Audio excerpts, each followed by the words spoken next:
नहीं बोलेगा। कोई गलती हुई है तो वो कहेगा जी गलती होगी, मैंने बीड़ी पी ली या कोई देव पूज लिया या कोई अन्य गलती होगी, तो उसका समाधान दिया दाता ने कि आपका कनेक्शन कट गया, इसको पुनः सुचारू करवाइए, शुद्धिकरण मंत्र की करा ले और फिर से शुरू हो जा, आगे गलती ना करना। तो ये थोड़ा सा ऑप्शन इसलिए लिया परमात्मा ने कि इस काल ने पूरे मानव को अज्ञान से भर रखा है और एक परिवार में एक या दो ही परमात्मा का बच्चा प्रथम आता है और वो कोई ना कोई ऐसी समस्या उसके आगे अड़ ही जाती है जिस कारण से संघर्ष करते करते भी गलती बन जाती है। तो फिर उसके लिए बताया जाता दोबारा उपदेश ले और आगे भगवान को याद करके और मर्यादाएं खंड नहीं करना, नहीं तो भक्ति नहीं चलेगी।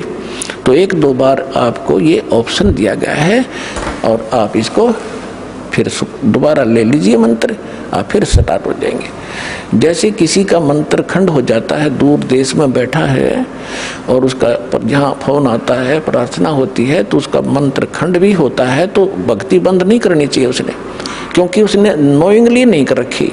तो फिर उसका जो डिपॉजिट होगी भक्ति वो सुचारू कर दी जाएगी, वो उस ओरिजिनल अकाउंट में आपकी आ जाएगी।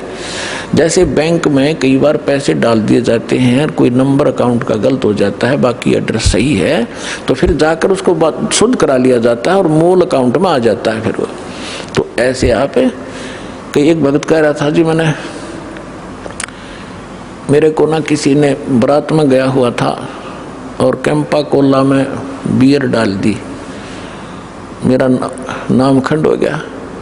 उसके घर वाले कह रहे थे जो फिर शराब पीने लग गया। फिर वो आया, जब उससे पूछा भाई ऐसी गलती क्यों करी, कहने लगा जी मेरे साथ ऐसे ऐसे धोखा हो गया। फिर मैंने सोचा टूटता गया पीले छक्के कोई बात हुई है मूर्ख आदमी। अब जैसे किसी के पैर पर गलती से कोई पत्थर गिर गया और उंगली का चोट लाएगी तो सारे टांग ने तोड़ ले, फिरते टूटता गई है थोड़ी सी है, बिना अकल की बात तुम्हारी। तो उसको ऐसा नहीं करना चाहिए। वो खंड आपने किया नहीं, किसी कारण से हो गया तो वो खंड भी नहीं होता ऐसे। अगर किसी ने आपके साथ धोखा किया है तो आपका नाम खंडित नहीं हुआ। फिर भी शंका बनी है तो सुचारू करवा लीजिए, वो कोई दिक्कत नहीं। और भक्ति नहीं छोड़नी चाहिए, वो करती रहनी चाहिए। किसी भी कारण से खंडित हो भी गया है, साधना करते रहिए, लेकिन इस उद्देश्य से कि फिर माफी मांगूंगा या घर बैठ के करते रहे तो बिल्कुल कभी अकाउंट आपका नहीं जुड़ेगा, सदा के लिए खत्म हो जाएगा। तो इसलिए ऑप्शन दिया गया कि दोबारा आके सुचारू करवा लीजिए और दीक्षा अपनी फिर से चालू कराइए कनेक्शन। तो परमात्मा ने बताया है कि गुरु मानुष कर जानते ते नर कहिए अंध, महादुखी संसार में फिर आ गए यम के फंद। अब गुरु जी के सामने कैसे व्यवहार करें, कोई अभिमान शब्द नहीं मुख से निकले। जिन बातों से गुरु दुख पावे उन बातों को दूर भगावे। जिन बातों गुरु किन बातों से दुख पाओगा, आप कोई गलती कर रहे होगे या कोई मर्यादा भंग करते हो, हमारे अनुकूल नहीं चल रहे हो तो गुरु जी दुखी होते हैं। इसलिए उन बातों को तुरंत त्याग देना चाहिए जिससे गुरु दुख हो। गुरु दुखी तो भगवान दुखी, और भगवान दुखी होगा तो काहे के भक्तम।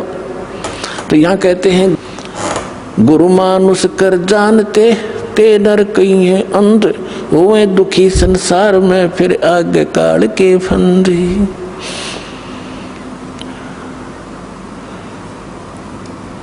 गुरु को पुरुष कर जाने और पूरे गुरु की सेवा ठाने।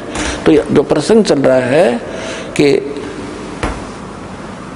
आप जी ने गुरु जी को परमात्मा मानना चाहिए, गुरु जी को एज ए गॉड ट्रीट करना चाहिए। क्योंकि जब आप यहाँ से शरीर छोड़कर जाओगे, जैसे आपको कथा सुनाते हैं कई बार कि अजाजिल नाम के एक भगत थे, जैसा उनको गुरु मिला उसने अपने उस साधना की परिणाम यज्ञ ही किया उसने, और वो वहाँ जाकर उसकी परीक्षा हुई तो फेल हो गया। तो खाक परीक्षा की, खाक उसने साधना की, सामने लड़का खड़ा कर दिया और उसके वचन का है, और भगवान कह रहे परिणाम कर। फिर अपनी औकात नहीं भूला वो, तो तुरंत अगर उसमें सच्चे ढंग से की होती तो वहाँ अकड़ मिलती ही नहीं, उसमें वो अभिमान ही नहीं मिलता, तुरंत कर देता। अपने बालक को, अपने बच्चे को हम कंधे बैठाते हैं, अपने बेटा बेटी को सिर पर बैठा लेते, ऐसे कंधे बैठा कर उसके दोनों पैर पकड़ लेते, तो वहाँ क्या दिक्कत थी? उस मूर्ख को बिना ज्ञान के ऐसे मार खाता इंसान। तो पुण्यात्मा, जब आप यहाँ से शरीर छोड़कर चलोगे, ठीक आपकी साधना जो कर रखी है वो जैसे मूल कमल से चलोगे, और मूल कमल से चल के फिर आपका जो सब, क्योंकि मूल कमल फिर स्वाद चक्र, नाभि चक्र, हृदय कमल, कंठ कमल, फिर त्रिकुटी पर पहुंचोगे। तो यहाँ तक तो आपका अकाउंट क्लियर मिलेगा, लेकिन त्रिकुटी पर जाके